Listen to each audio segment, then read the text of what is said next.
औज़ु बिल्लाहिस समीइल अलीम मिनश शैतानिर लईनिर रजीम।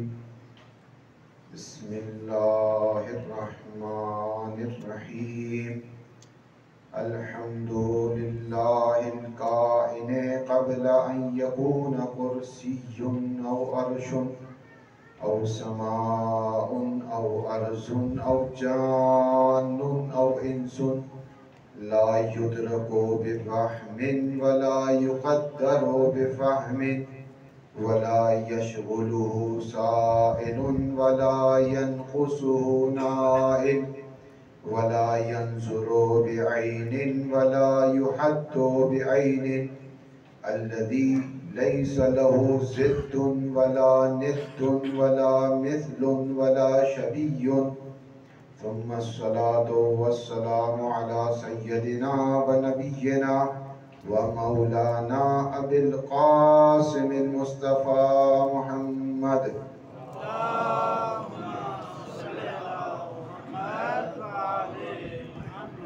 व अला आलिहि तय्यबीन अत्ताहिरीन अल-मासूमीन अल-मज़लूमीन ला सियमा इब्न ज़हरा बक़ियतिल्लाहि फ़िल अर्ज़ीन व लअनतुल्लाहि अला अअदाइहिम अजमईन मिनल आना इला क़ियामि यौमिद्दीन।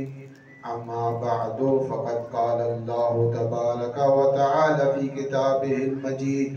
बिस्मिल्लाहिर रहमानिर रहीम। व यअलमून ज़ाहिरम मिनल हयातिद दुनिया व हुम अनिल आखिरति हुम गाफ़िलून।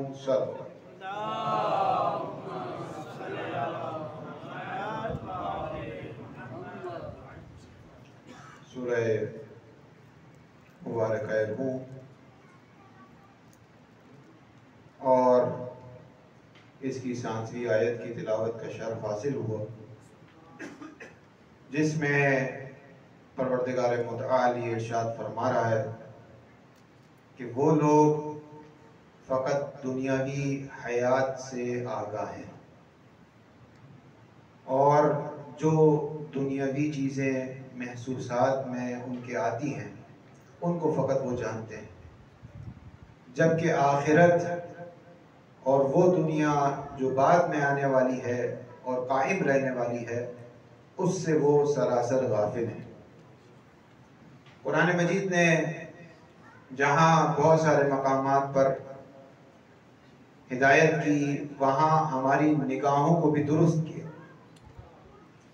कि किस तरीके से हम इस दुनिया को देखते हैं, इस दुनिया का मुशाहदा करते हैं, इसे भी कुरान मजीद ने बहुत अहमियत दी। और अगर इंसान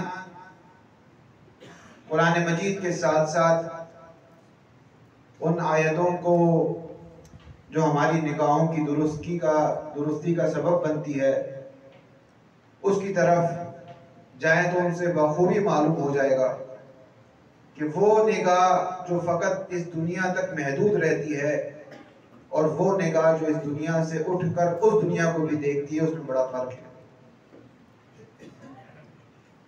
और कसूर इस दुनिया का नहीं है। आप देखें, एक खुतबे में मौला ने बयान फरमाया, मन अबसरा इलैहा मन अबसरा बिहा बसरतहु व मन अबसरा इलैहा अहमदहु। ये खुतबा मुकम्मल हो गया। नहजुल बलागा में मौला एक खुतबा इरशाद फरमा रहे थे। ये इब्न अबील हदीद का हाशिया है जो मैं आपको बयान कर रहा हूँ। मौला एक खुतबा बयान फरमा रहे थे कि एक शख्स दरमियान से खड़ा हुआ, उसने कहा, हजरत आप इस दुनिया की हकीकत हमारे सामने आश्कार कर दीजिए। मौला का मौजू ये नहीं था, खुतबे का मौजू ये नहीं था। मौला ने अपना खुतबा रोका और ये इन 2 सत्रों में उसको जवाब दे दिया, मन अबसरा बिहा बसरतहु व मन अबसरा इलैया आमदहु। उसको जवाब दे दिया और फिर दोबारा अपने खुतबे को जारी रखा। इब्न अबील हदीद कहते हैं, मुतज़िली है, अहले सुन्नत के फिरके से इनका ताल्लुक है। वो कहते हैं कि आज तक तारीख़ बशर में ऐसा नहीं हुआ कि इंसान एक मौजू की तैयारी करके आता है, दरमियान से अगर कोई शख्स सवाल करता है और बिल्कुल एक दूसरे मौजू की तरफ ले जाता है और उस दूसरे मौजू को भी कमा हक कहू मौला ने बयान किया और फिर दोबारा अपने मौजू से मुंसलिक हो गए। ये जब कमालात लिखे उन्होंने नहजुल बलागा के, तो उसमें एक कमाल ये भी लिखा, इसमें मौला ने फरमाया कि मन अबसरा बिहा, जो दुनिया को वसीले के उन्वान से देखता है, दुनिया के जरिए से दुनिया को एक वसीला बनाता है और इस वसीले के साथ इस दुनिया का मुशाहदा करता है, अबसरत हो, दुनिया उसे बसारत अता करती है। वमन अबसर इलैहा, और जो फकत इस दुनिया में ही गुम हो जाता है, जो फकत इस दुनिया में ही नजर करता है, आमद हो, दुनिया उसे नाबीना कर देती है।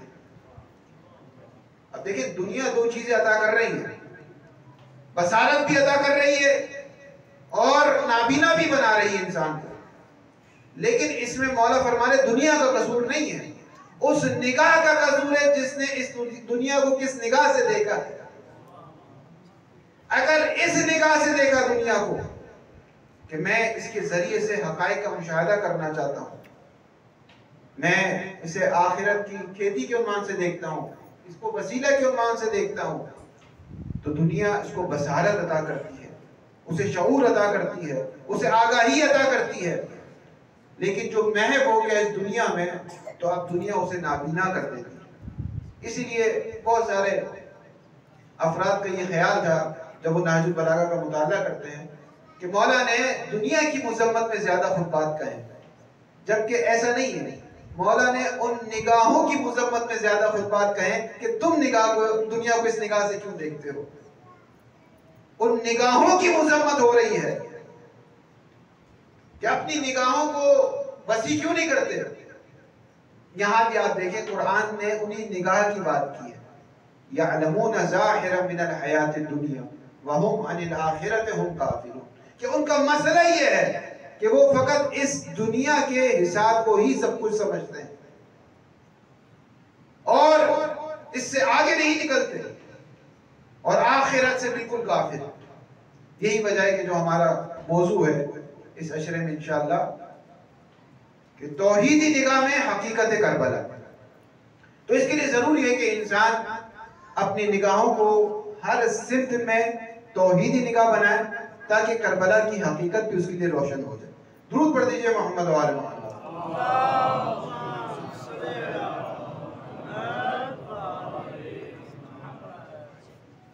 इसीलिए जरूरी है, जैसे कल की बहस में, कल की गुफ्तगू में ये बात आई थी कि इंसान की जितनी मारिफत होगी, मारूफ भी उसे उसी तबके का हासिल होगा, क्योंकि मारिफत और मारूफ में सिनखियत और मुताबिकत पाई जाती है। इसीलिए जरूरी है कि वो इमामत को किस एतबार से देखता है, इमामत में उसकी निगाह क्या है, इमाम को किस एतबार से, किस हैसियत में, किस तरीके से वो देखता है, और कुरान इमामत को किस तरीके से बयान करता है। आप यहाँ देखें, इमामत के दो शुऊनात हैं, एक का ताल्लुक एतिकाद से है, जिसे हम कहते हैं अक्ल नजरी से उसका ताल्लुक है, और एक का ताल्लुक शून अमली से, जिसे हम कहते हैं अक्ल अमली। वो अक्ल जो हकाइक को दर्क करती है, इस्तिदलाल कायम करती है, नफ्स इंसानी में यकीन को पैदा करती है, वो अक्ल नजरी है। और वो अक्ल जो इंसान को कहती है काम कर, इरादा कर, अज़म कर, वो अक्ल अमली है। कि ये दर हकीकत किस्म जो है वो मुदरकात अक्ली की है, खुद अक्ल की किस्म नहीं है, आप जानते ही बात। तो इमामत के भी दो शऊर कुरान में बयान हुए और रिवायत में हमारे पास है।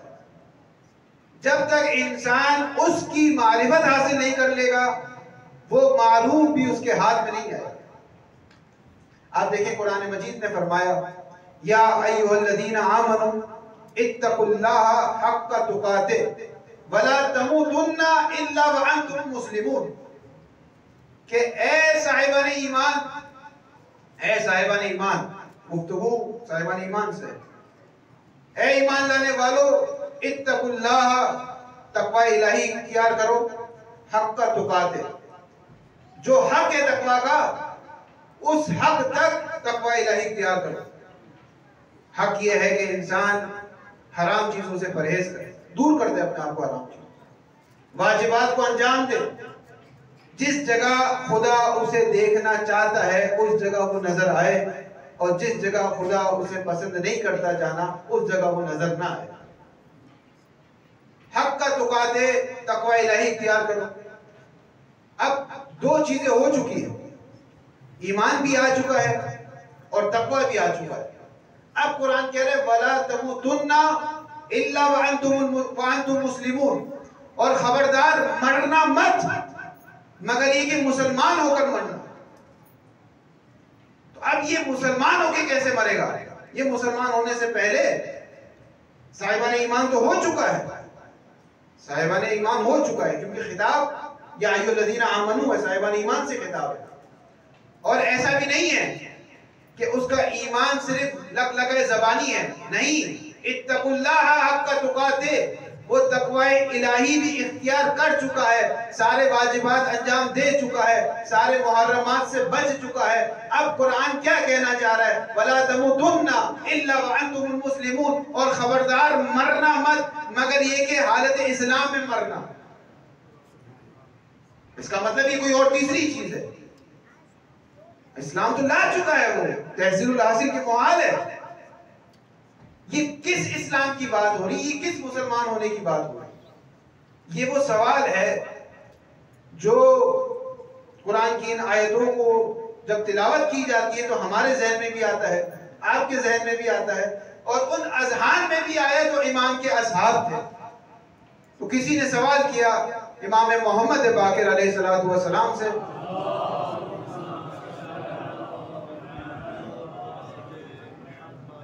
कि मौला ये बात कुरान क्या कहना चाहता है? या अय्युहल्लज़ीना आमनू, ईमान तो ला चुके हैं, इत्तकुल्लाह हक्का तुकाते, तकवा इलाही भी इख्तियार कर चुके हैं। अब कुरान कह रहे वला तमुतुन्ना, अब मरना मत, मरने से पहले मुसलमान होकर मरना। ऐसा ना हो मुसलमान ना हो और तुम्हारी मौत आ जाए। मौला हम तो ईमान भी ला चुके हैं, तकवा इलाही भी इख्तियार कर चुके हैं, अब कौन से मुसलमान होने की बात हो रही है? तो मौला ने इसी आयत को पढ़ा, इसी आयत की तिलावत फरमाई और कहा कि ये जो कुरान कह रहा है कि या अय्युहल्लज़ीना आमनू इत्तकुल्लाह हक्का तुकाते वला तमुतुन्ना इल्ला व अंतुमुल मुस्लिमून बिविलायत अली,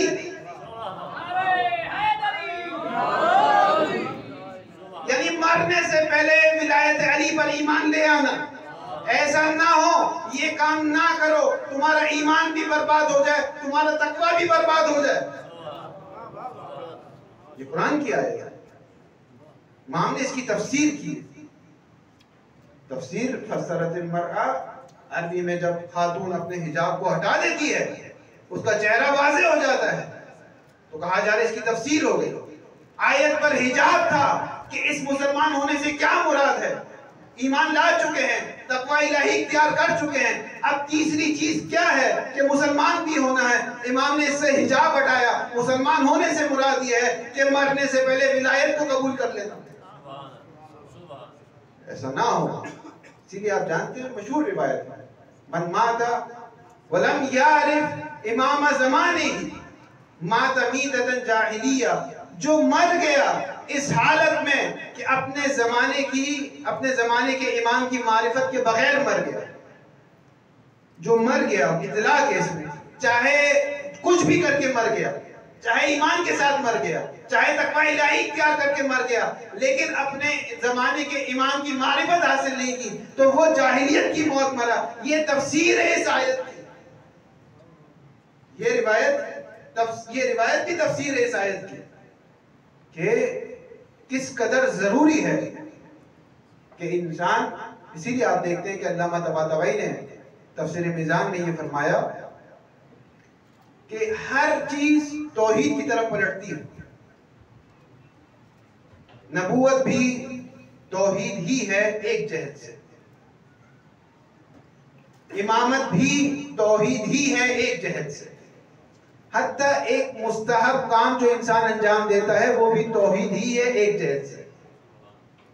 इंसान क्यों मुस्तहबात को अंजाम देता है?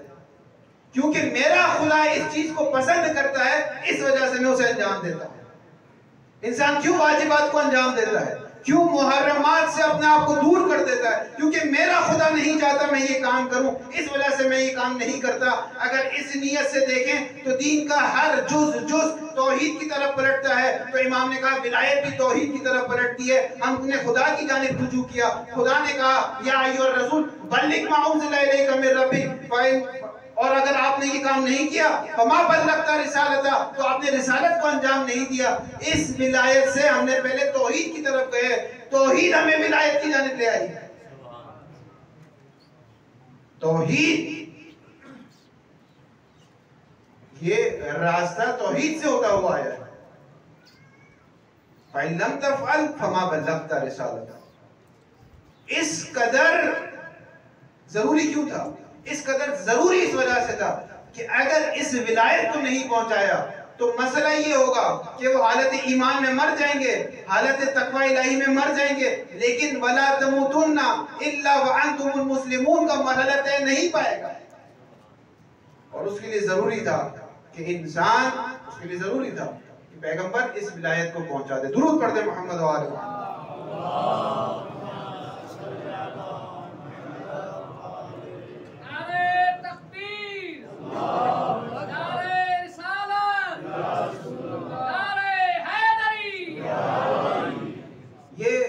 विलायत के एतकादी मसला है, इंसान को एतकाद रखना।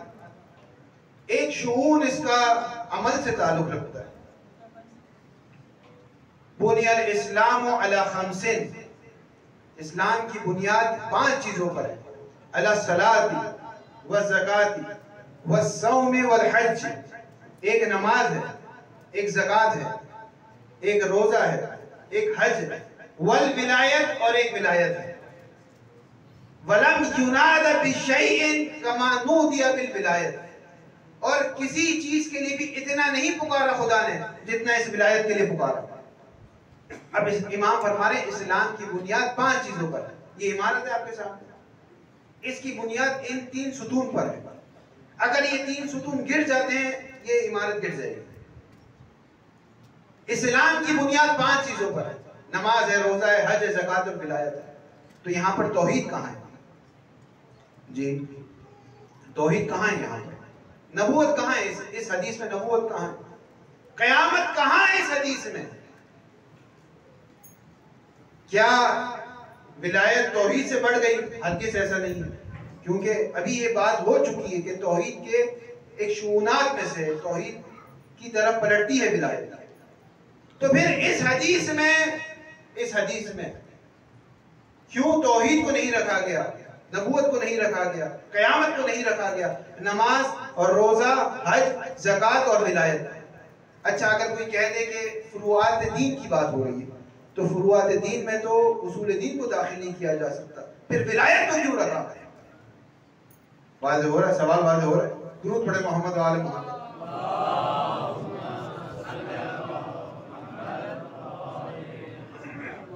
देखिए, बिल आखिर हौज़ इल्मिया क़ौम के तुल्लाब और ज़ाहिरीन कराम तशरीफ़ फरमा है, और ज़ाहिर है कुछ ऐसी गुफ्तगू होनी चाहिए जो हौज़े से मरबूत हो।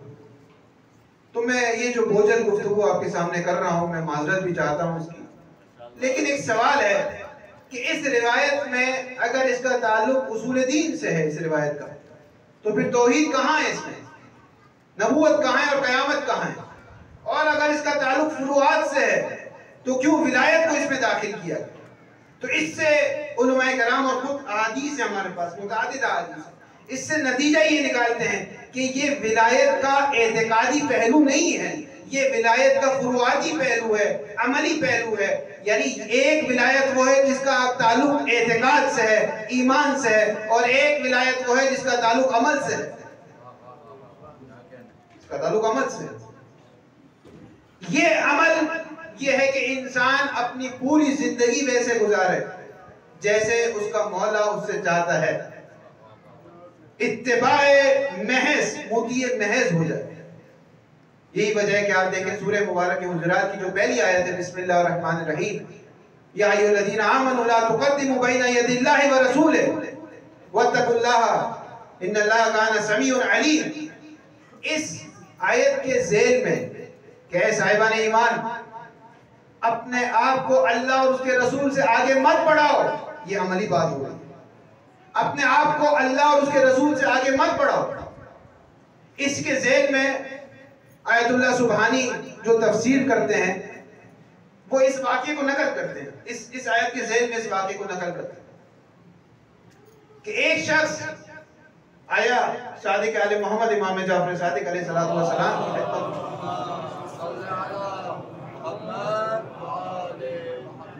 कहते मौला मेरा बच्चा मरीज है, मेरा बच्चा मरीज है, हम तबीब के पास ले गए हैं, आपसे चाहते हैं आप कुछ लिखते हैं, तावीज़ कोई दुआ कुछ लिखते हैं। तो इमाम ने कहा लाओ कलम और कागज लाओ। अब ये सहाबी ले आया कलम और कागज। ये उसकी तरह नहीं था, उन लोगों की तरह नहीं था कि जब पैगंबर ने मांगा कलम और कागज तो उन्होंने नहीं दिया। ये ले आए कलम और कागज और मौला ने कहा लिखो ला इलाहा इल्लल्लाह। अब मौला कह रहे हैं, इमला कर रहे हैं, डिक्टेशन कर रहे हैं, वो लिख रहे हैं। उसने लिखा, बोल बोल के लिख रहे हैं, बाद अफराद बोल के लिखते हैं ला इलाहा इल्लल्लाह। इमाम ने फरमाया लिखो अल्लज़ी युही व युमीत, खुदा वो है जो जिंदगी अता करता है और मौत अता करता है। उसने लिखा अल्लज़ी युही व युमीत। अभी इमाम ने कहा नहीं, उससे पहले खुद से लिख लिया व युमीत व युही। इमाम ने कितना फरमाया था कि अल्लज़ी युही व युमीत, खुदा वो है जो जिंदगी अता करता है और मौत अता करता है। अभी वो लिख रहा था कि और इमाम के लिखने से कहने से पहले एक और जुमला अपनी तरफ से उसने लिख लिया व युमीत व युही, कि खुदा मौत भी अता करता है और जिंदगी भी अता करता है। इमाम ने कहा सदक़ता, तुमने सच कहा, लेकिन क्या तुमने कुरान की आयत नहीं सुनी, या अय्युहल्लज़ीना आमनू ला तुक़द्दिमू बैना यदिल्लाहि व रसूलिही, ए साहिबान ईमान अपने आप को अल्लाह और उसके रसूल से आगे मत बढ़ाओ। ये हक बातों में, ये सच बातों में, ये कुरानी बातों में भी तुम्हें हक नहीं है कि अपने इमाम से आगे बढ़ जाओ। जो खालिसतन हक है, जिस पर ला रैब फीह, किसी को शक व शुबा की गुंजाइश नहीं, उसमें भी इमाम ने कहा हमसे आगे मत बढ़ो। आज यहाँ पर हमसे आगे बढ़ोगे, कल गैर हक बातों में हमसे आगे निकल जाओगे। ये विलायत अमली है। दुरूद पढ़ते मोहम्मद वाले